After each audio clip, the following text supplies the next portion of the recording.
Start you off with a real easy one. Notice all your teammates seem to call you Julio. Obviously, we refer to you as Julian usually. Do you prefer Julio, and what's the genesis of that name? So Julio came from back in high school. Whenever I played receiver, my favorite receiver, Julio Jones, and then it just stuck with me ever since. And now everybody here call me Julio. I don't get called my real name anymore, so yeah. Yeah, Kirby said there was a lot of reps available for you in practice last year with Kamara not practicing every day. Just how much did those reps help you last year as you earned more and more playing time throughout the season? So, as me, playing a lot last year, getting those reps, helped a lot. Cause, just in case, anything was to happen, I'm, ready. Cause, the practices are, harder than the game. So, if I can, get, my reps in at practice, when the game comes, it should be, really, easy, and it shouldn't be, as hard as practice was. So, and it really helped me develop, going with the ones every other day alongside with Dale and Everett. So, it helped me a lot. So, yeah. Julian, you flirted with the transfer portal back in December, January. What led to your decision to ultimately stay at Georgia and work it out here? So, for the transfer portal, so, I'm from Houston, Texas, so that's 12 hours away when you drive, and after games, I used to see all my other teammates who from Georgia, them with their people and all that, and it kind of got to me a little bit. So that's why I went to portal, because I want to play close to my people. But then I talked to Kirby and Muschamp and Coach Dante, and then they were saying this can be a big year for me. This can be my year come out if I to have a good year. So I thought about it, and it was just, I wanted to be developed than just be down there just for 1 year and just say that I'm close to my family. But I just stuck it out here because the development part is one of a kind compared to all other schools. So yeah. You mentioned Coach Williams there. Just what have your impressions been of him a couple weeks into spring practice? So Coach Williams, I've been knowing him since sophomore year of high school, since COVID first started. Me and him have a tight relationship. He has us doing these ball drills every day in practice, and it's been helping me, better my ball skills, from last year. So yeah, I like him a lot. Me and him relate a lot. So yeah, I like him a lot.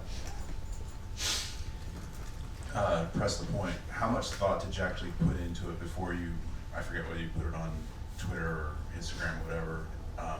And then how had you talked to the coaches before that? And then how quickly did you hear from them after you kind of sent it out there on social media? Right. So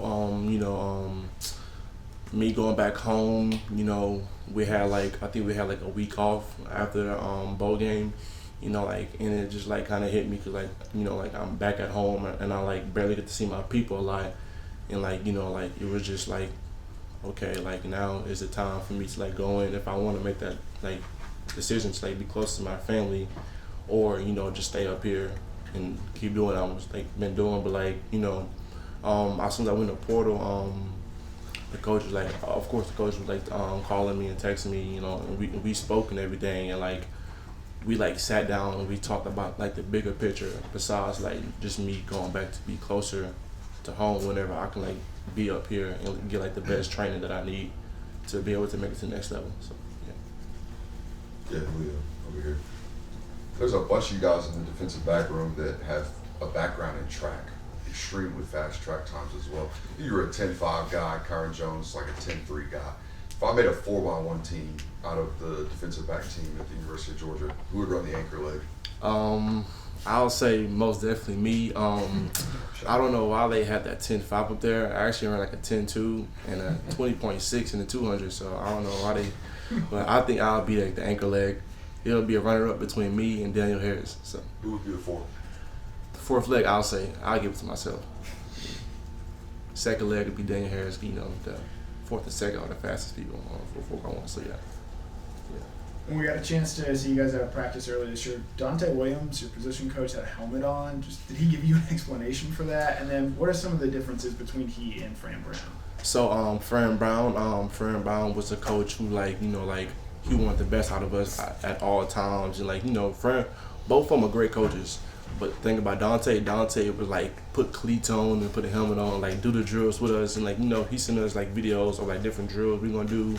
Like sometimes he'll like have some gloves on and everything, and he'll get out there and like do all the drills and show us like how it's done, and like I think like that's kind of like helping us like as a whole. So like see him do it like right there, and then like us like mimic the same thing that he wants us to do. So yeah, I think it helps a lot. So yeah. Go ahead. Sorry.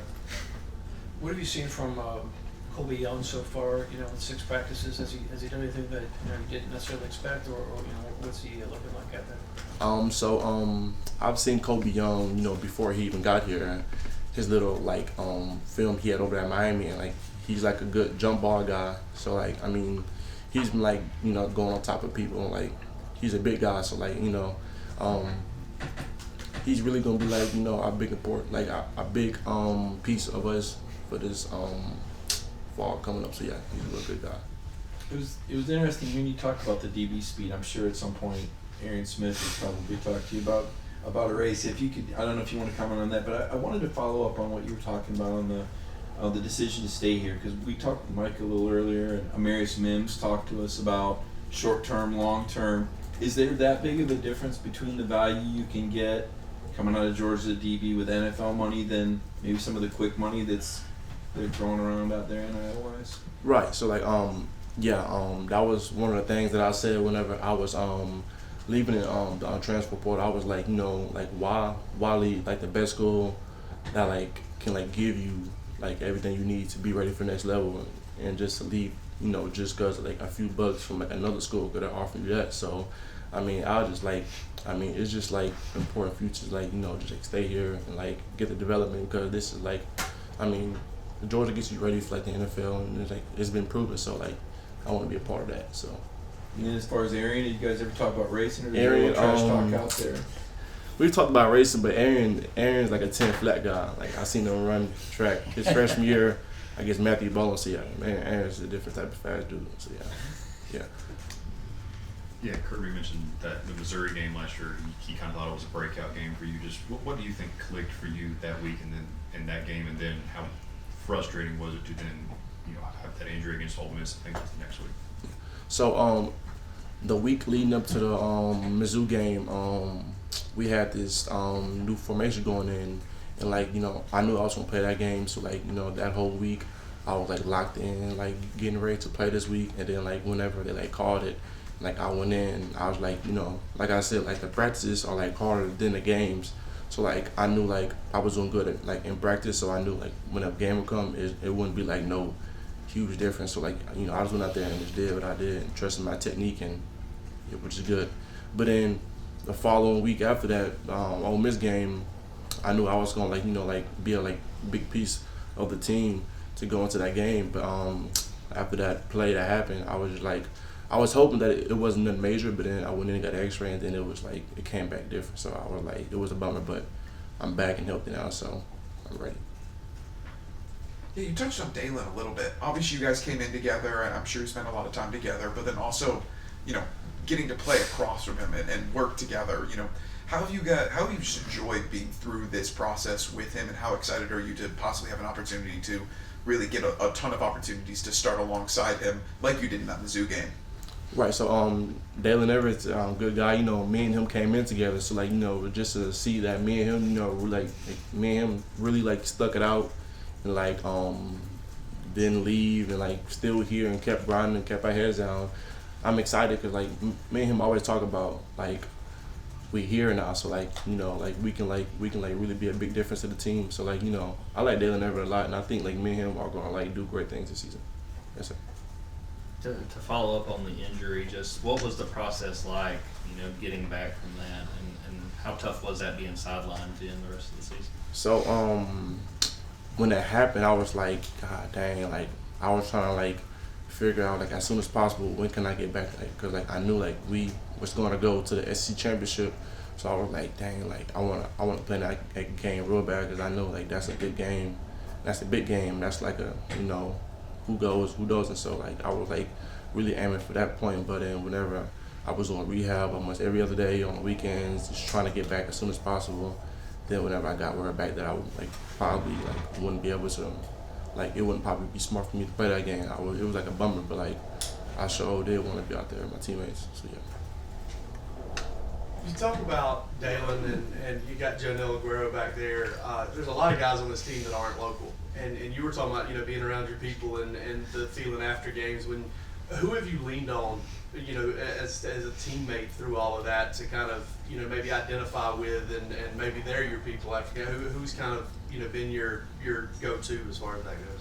I'll say Dalen Everett, Ja'Cory Thomas, and Daniel Harris. Like we're all DBs, so like after the game, I'll just because sometimes their people wouldn't like show up either, because they're from like far away, so like I'll just like go with them and like we'll just be talking, so like I think like that really like built our relationship this year. So yeah, I mean. Got time for one more question? Yes, sir. How is Ellis Robinson kind of adjusting, from high school? I know he played at a high-level program, but, it's a transition period for a lot of the guys. He's still young. He's doing good in practice and everything, and I'm doing everything I can, to like lead him in the right way and keep on pushing every day. So yes, sir. All right, thank you.